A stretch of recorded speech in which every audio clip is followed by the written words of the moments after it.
Hello everyone, good morning. आज हम देखेंगे BA first year history semester first का syllabus. Okay, BA first year ये सिलेबस है मोहनलाल सुखाड़िया यूनिवर्सिटी उदयपुर का। ओके, तो इसमें जो सेमेस्टर फर्स्ट है उसमें हिस्ट्री के पेपर का नाम है history of India from earliest times to 750, यानी कि भारत का इतिहास। भारत का इतिहास और भारत के इतिहास में पढ़ना है प्रारंभ से 750 ईस्वी। भारत का इतिहास कहाँ से कहाँ तक है? प्रारंभ से 750 ईस्वी तक। ओके, और इसमें जो पेपर होंगे वो है 20 नंबर के इंटरनल असेसमेंट होंगे और 80 नंबर का पेपर होगा। टोटल होंगे 100 मार्क्स। ओके, देखो आपके सिलेबस में है। सबसे पहले हम देखेंगे कि आपके सिलेबस में कितनी यूनिट है। आपके सिलेबस में 5 यूनिट है। 5 यूनिट में यूनिट नंबर 1, यूनिट नंबर 1 में है सब पहला पॉइंट है यूनिट नंबर का। टॉपिक नंबर ए में है survey of the sources. Survey of the sources का मतलब होगा स्रोतों का सर्वेक्षण। स्रोतों का सर्वेक्षण। स्रोतों के सर्वेक्षण में literary and archaeological, ceramic evidence, और सिरेमिक एविडेंस में हमें क्या क्या देखने हैं? RW, BRW, OCP, PGW, NBPW, यानी कि स्रोतों के सर्वेक्षण में हमें पढ़ने हैं साहित्यिक, पुरातात्विक,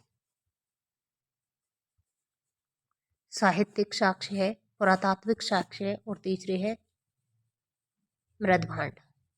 कौन कौन से साक्ष्य देखने हैं? साहित्यिक साक्ष्य, पुरातात्विक साक्ष्य, और सिरेमिक का मतलब होता है मृदभांड। और जो मृदभांडिक जो साक्ष्य है उनके अंतर्गत हमें क्या क्या पढ़ना है? RW। RW का मतलब होता है रेडवेयर, यानी कि लाल मृदभांड। लाल मृदभांड। इसके अलावा BRW, black and red ware, यानी कि लाल एवं काले मृदभांड। लाल व काले मृदभांड। तीसरा है OCP, ऑर्चार्ड कलर पॉटरी, यानी कि गैरिक मृदभांड।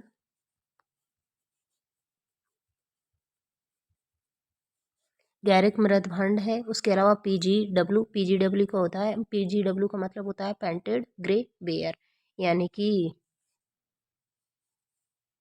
चित्रित धूसर मृदभांड।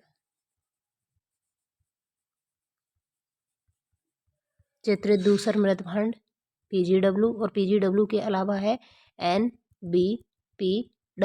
NBPW का मतलब होता है नॉर्थ ब्लैक पॉलिश्ड वेयर, उत्तरी काले चमकीले मृदभांड। तो पॉइंट नंबर 1 में क्या है? सर्वे ऑफ द सोर्सेज, यानी कि स्रोतों का सर्वेक्षण। और स्रोतों के सर्वेक्षण में सबसे पहले देखना है लिटरेरी सोर्सेज, यानी कि साहित्यिक स्रोत। दूसरा है आर्कियोलॉजिकल, यानी कि पुरातात्विक स्रोत। और तीसरा है सिरेमिक एविडेंस, यानी कि मृदभांडिक साक्ष्य। मृदभांडिक साक्ष्य के अंतर्गत RW redware, BRW black and redware, OCP orchard colour pottery.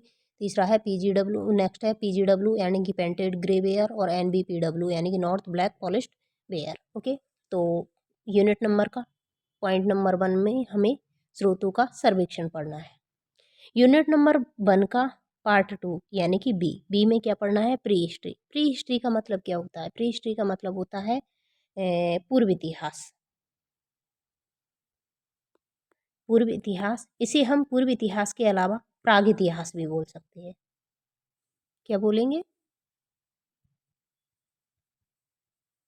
प्राग इतिहास। प्राग इतिहास, या फिर इसे प्राक इतिहास भी बोल सकते हैं। प्राग इतिहास, प्राक इतिहास अथवा पूर्व इतिहास, किसे बोलेंगे हम? प्री हिस्ट्री को। तो जो यूनिट नंबर 1 है उसका पॉइंट नंबर 2 या पॉइंट नंबर बी में क्या दे रखा है? Pre history. और प्री हिस्ट्री के अंतर्गत हमें क्या पढ़ना है? कॉन्सेप्ट, यानी कि इसकी अवधारणा, टूल्स यानी कि उपकरण, टूल्स यानी कि उपकरण, और लास्ट है टेक्निक्स यानी कि तकनीक। तो प्री हिस्ट्री में क्या पढ़ना है? प्री हिस्ट्री यानी पूर्व इतिहास या प्राग इतिहास या प्राक इतिहास। इसमें हमें कॉन्सेप्ट, अवधारणा, टूल्स यानी कि उपकरण और टेक्निक्स यानी तकनीक, ये पढ़नी है। ओके।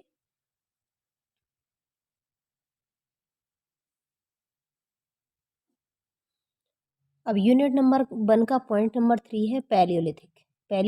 लिथिक का मतलब क्या होता है? लिथिक का सबसे पहले लिथिक का मतलब समझ में आना चाहिए। लिथिक को हम बोलते हैं stone. Stone in the sense पाषाण या फिर पत्थर। ओके। तो लिथिक का मतलब होता है पाषाण। अब इसमें दे रखा है पैलियोलिथिक। पैलियो का मतलब होता है पुरा या पूर्व। ओके। तो पैलियोलिथिक यानी कि पुरापाषाण काल।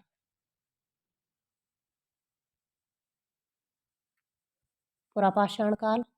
दूसरा है मीसोलिथिक। मीसो का मतलब होता है मध्य, और लिथिक का मतलब क्या होगा? पाषाण, मध्यपाषाण काल। और तीसरा है नियोलिथिक। नियोलिथिक का मतलब, नियो का मतलब होगा नव, लिथिक का मतलब होता है पाषाण। ओके। तो नियोलिथिक का मतलब होगा नवपाषाण काल।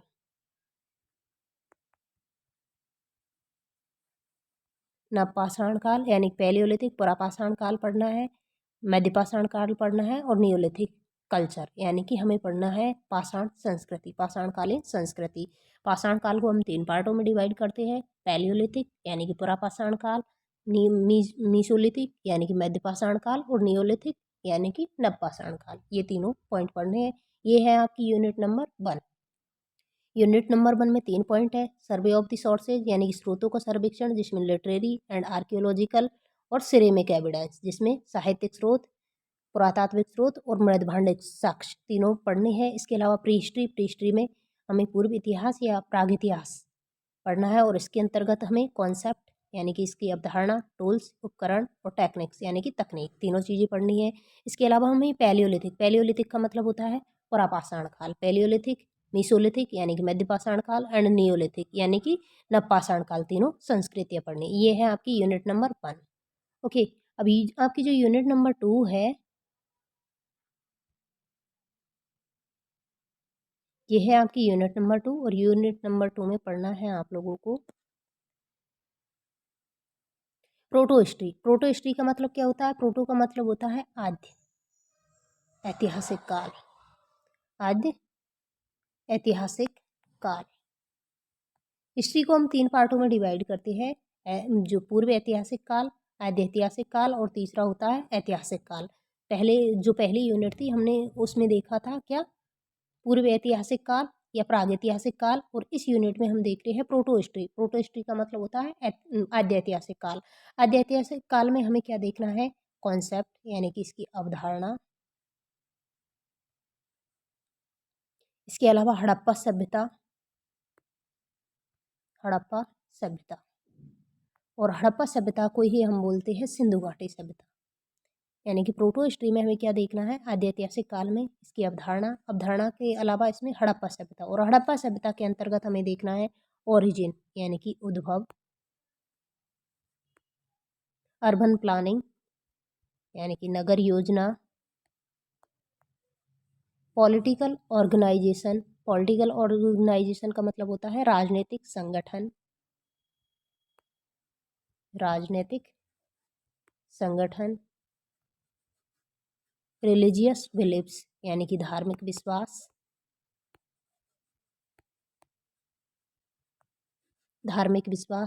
इकोनॉमिक ऑर्गेनाइजेशन यानी कि आर्थिक संगठन।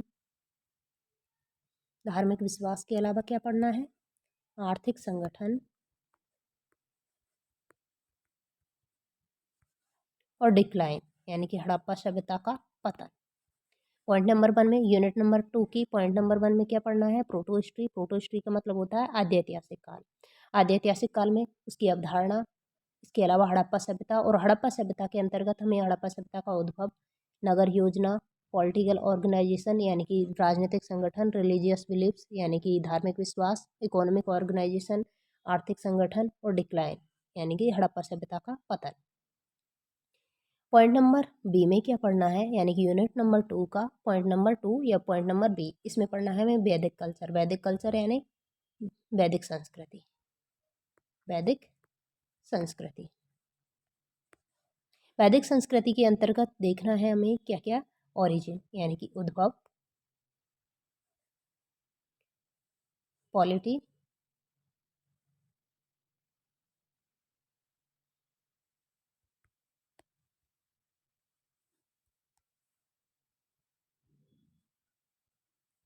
राजनीति, सॉरी राजनीति, जो वैदिक कल्चर के अंतर्गत हमें पढ़ना है ओरिजिन यानी कि उद्भव, पॉलिटी राजनीति, इकोनॉमी यानी कि अर्थव्यवस्था या आर्थिक अर्थव्यवस्था, सोसाइटी यानी कि वैदिक कालीन समाज। क्या पढ़ना है, वैदिक कालीन समाज, रिलीजियस एंड फिलोसॉफिकल डेवलपमेंट यानी कि धार्मिक व दार्शनिक विकास, यानी कि धर्म एवं दर्शन का विकास। धर्म एवं दर्शन का विकास, समाज, वैदिक संस्कृति में पढ़ना है हमें उसका उद्भव, राजनीति, अर्थव्यवस्था, सोसाइटी यानी समाज, रिलीजन एंड फिलोसॉफिकल डेवलपमेंट यानी धर्म एवं दर्शन का विकास। ये है आपके यूनिट नंबर 2 का पॉइंट नंबर 2। तीसरा पॉइंट है इसमें 16 महाजनपद आज, यानी कि 16 महाजनपद। 16 महाजनपद है और इसमें हमें इसमें जो एक महाजनपद है कौन सी, मगध, राइज ऑफ मगध यानी कि मगध महाजनपद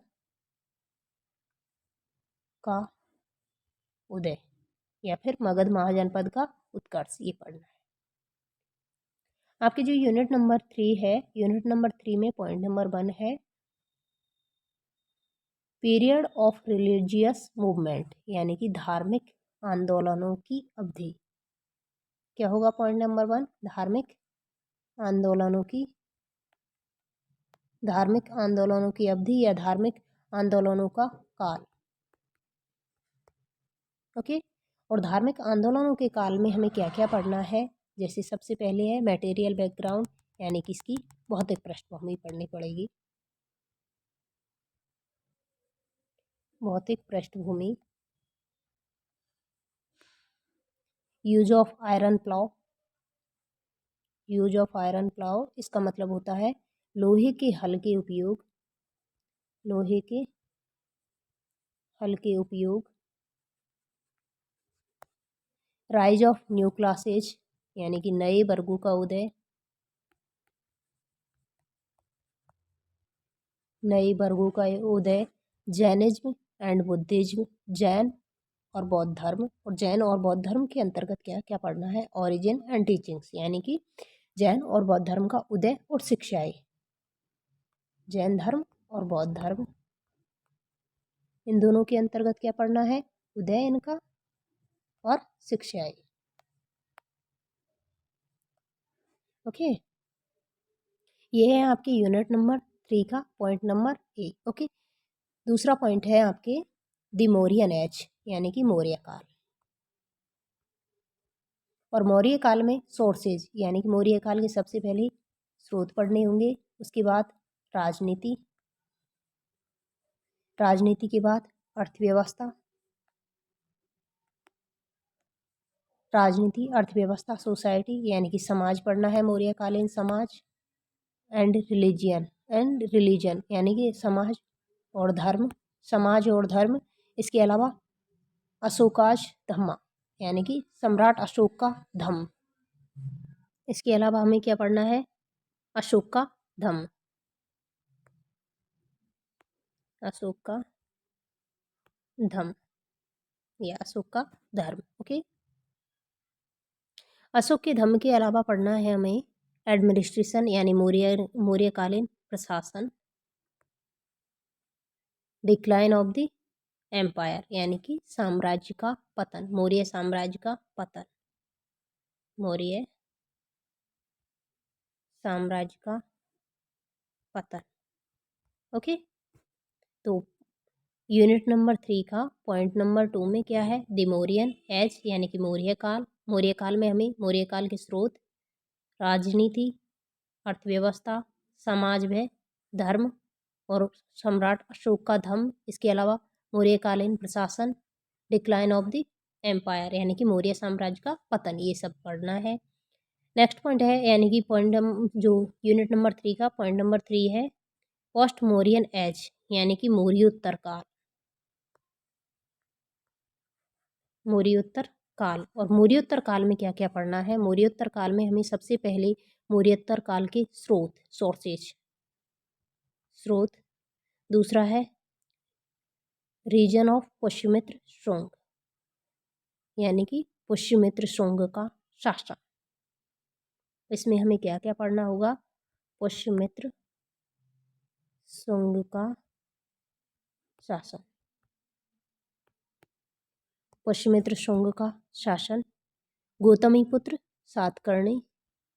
इसमें कुछ शासक पढ़ने हैं हमें, जैसे पोस्ट मौर्यन एज के अंतर्गत पहले तो सबसे पहले हम इसके स्रोत देखेंगे, सोर्सेज। उसके अलावा हमें पुष्यमित्र शुंग का शासन पढ़ना है, गौतमीपुत्र सातकर्णी, गौतमीपुत्र सातकर्णी, और गौतमीपुत्र सातकर्णी जो एक सातवाहन शासक है वो पढ़ना है। इसके अलावा रुद्रदामन एंड कनिष्क, रुद्र दामन जो कि एक क्षत्रप शासक है, और कनिष्क जो कि कुषाण वंश का शासक है, इन सबको पढ़ना है। यानी कि पोस्ट मौर्यन एज में हमें क्या क्या कौन कौन से शासक पढ़ने हैं, पुष्यमित्र शुंग पढ़ना है, गौतमीपुत्र सातकर्णी, रुद्रदामन और कनिष्क, चारों शासकों के शासन पढ़ने हैं।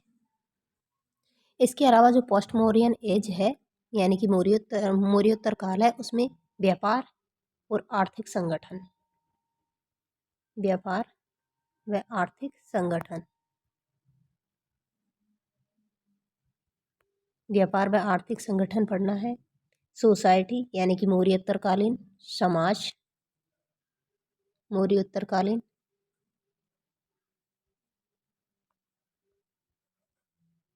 मौर्योत्तरकालीन समाज,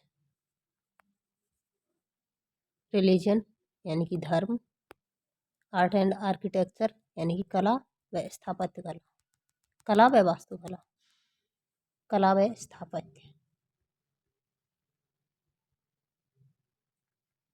तो मौर्योत्तर काल में क्या क्या पढ़ना है, सबसे पहले मौर्योत्तरकालीन स्रोत पढ़नी है। स्रोत के अलावा इसमें कुछ शासकों के शासन पढ़ने हैं, जैसे पुष्यमित्र शुंग है, गौतमीपुत्र सातकर्णी है, रुद्रदामन है और कनिष्क है। इसके अलावा मौर्योत्तरकालीन व्यापार व आर्थिक संगठन, इसके अलावा समाज, धर्म, आर्ट एंड आर्किटेक्चर यानी कला व स्थापत्य। ओके, तो ये है आपके यूनिट नंबर 3। अब यूनिट नंबर 4, यूनिट नंबर 4 में क्या है, A history of far south. A history of far south का मतलब होता है सुदूर दक्षिण का इतिहास। क्या पढ़ना है हमें, सुदूर दक्षिण का इतिहास। ओके, और सुदूर दक्षिण के इतिहास में हमें पढ़ना है megalithic culture, megalith culture. Mega का मतलब होता है महा, और लिथिक का मतलब होता है, जैसे हमने ऊपर देखा था लिथिक, लिथ का मतलब होता है पाषाण। यानी कि सबसे पहले हमें पढ़नी है महापाषाण संस्कृति, महापाषाण संस्कृति। दूसरा पॉइंट है इसमें संगम एज। कौन सा है दूसरा पॉइंट, संगम एज यानी कि संगम काल। और संगम काल के अंतर्गत हमें लिटरेचर यानी कि साहित्य पढ़ना है संगम काल का। दूसरा पॉलिटी, संगमकालीन राजनीति, सोसाइटी यानी कि समाज, और एंड इकोनॉमी, समाज और अर्थव्यवस्था। क्या क्या पढ़ना है इसमें, history of the far south यानी कि सुदूर दक्षिण का इतिहास, और सुदूर दक्षिण के इतिहास में मेगालिथ कल्चर, महापाषाण काल, संगम एज यानी कि संगम काल, और संगम काल के अंतर्गत लिटरेचर यानी कि साहित्य, पॉलिटी राजनीति, सोसाइटी समाज एंड इकोनॉमी, और अर्थशास्त्र, समाज और अर्थशास्त्र या समाज और अर्थव्यवस्था। ओके, पॉइंट नंबर बी है यानी कि यूनिट नंबर 4 का पॉइंट नंबर बी है दी गुप्ता एज यानी कि गुप्त काल। दी गुप्ता एज। क्या पढ़ना है हमें? गुप्त काल।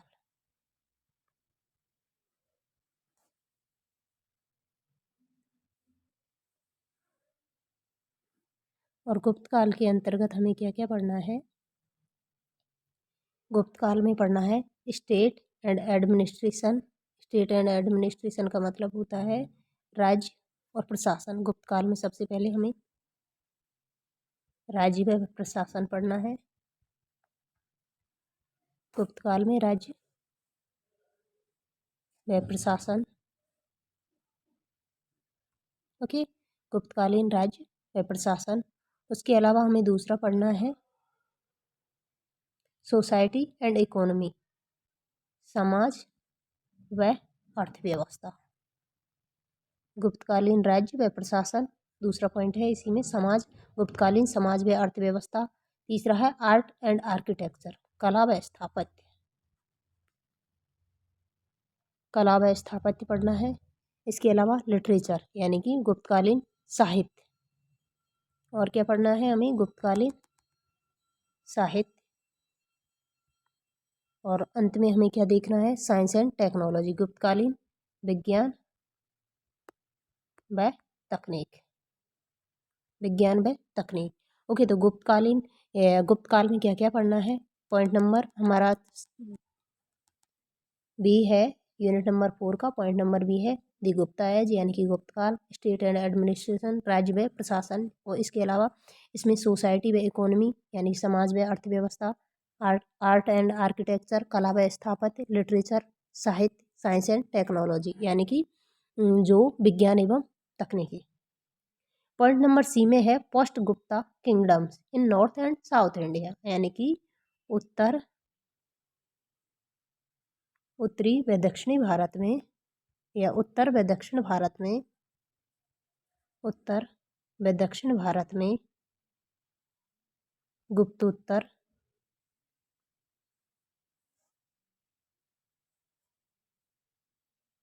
गुप्तोत्तरकालीन राजवंश।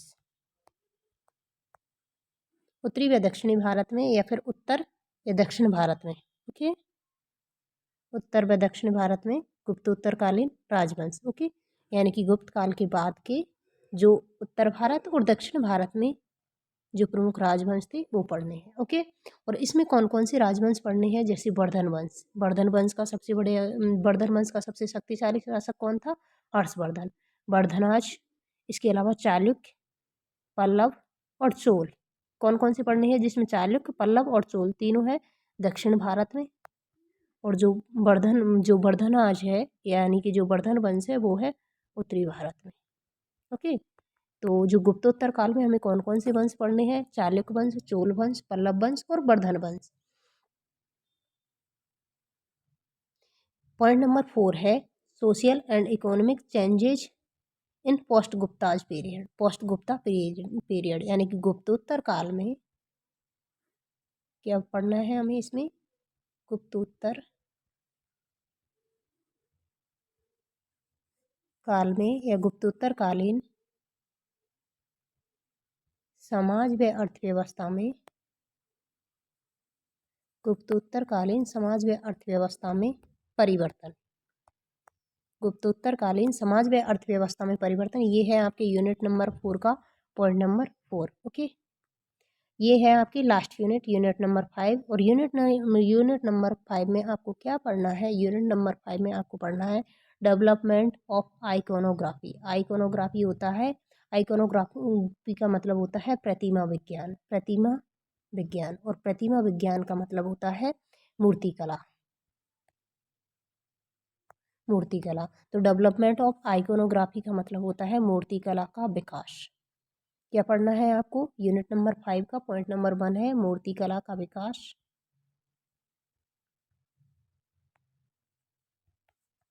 इसे हमें प्रतिमा विज्ञान का विकास भी बोल सकते हैं। और इसमें हमें क्या पढ़ना है? गांधार और मथुरा कला। क्या क्या पढ़ना है इसके अंतर्गत हमें?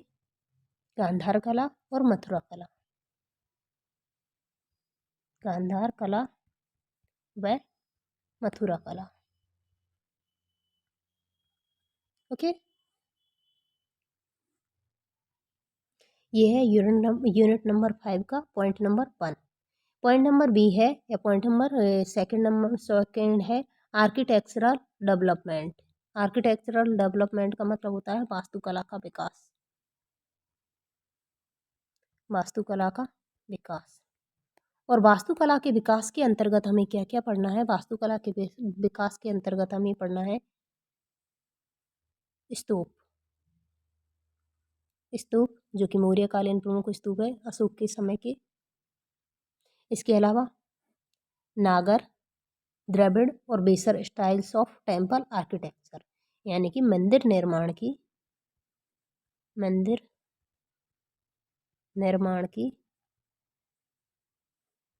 नागर, बेसर व द्रविड़ शैली। ओके। मंदिर निर्माण की 3 शैलियाँ होती है, कौन कौन सी? नागर शैली, बेसर शैली और द्रविड़ शैली। ये पढ़नी है किसमें? हमें आर्किटेक्चरल डेवलपमेंट में। और इसके अलावा हमें क्या पढ़ना है? स्तूप। ओके। ये है आपके यूनिट नंबर 5 का पॉइंट नंबर वी। ओके। और जो तीसरा पॉइंट है यानी कि पॉइंट नंबर सी है, उसमें क्या है? एंशियंट यूनिवर्सिटी ऑफ इंडिया, यानी कि प्राचीन भारत के विश्वविद्यालय। प्राचीन भारत के विश्वविद्यालय है। और प्राचीन भारत के प्रमुख विश्वविद्यालयों में हमें कौन कौन से विश्वविद्यालय पढ़ने हैं? प्राचीन भारत के विश्वविद्यालय में जैसे तक्षशिला, नालंदा, विक्रमशिला और वल्लभी। कौन कौन से पढ़ने हैं? तक्षशिला, दूसरा पढ़ना है नालंदा, तीसरा पढ़ना है विक्रमशिला और चौथा पढ़ना है वल्लभी। ओके। तो हमने देखा है आज की इस क्लास में क्या देखा है? BA first year history semester first Mohanlal Sukhadia university का सिलेबस, जिसमें आपके पेपर का नाम क्या था? पेपर का नाम था हिस्ट्री ऑफ इंडिया, यानी कि भारत का इतिहास, from earliest times to 750 CE, यानी कि प्रारंभ से 750 ईस्वी का भारत का इतिहास आप लोगों को पढ़ना था, जिसमें 5 यूनिट थी और बाकी आपका सारा सिलेबस बता दिया।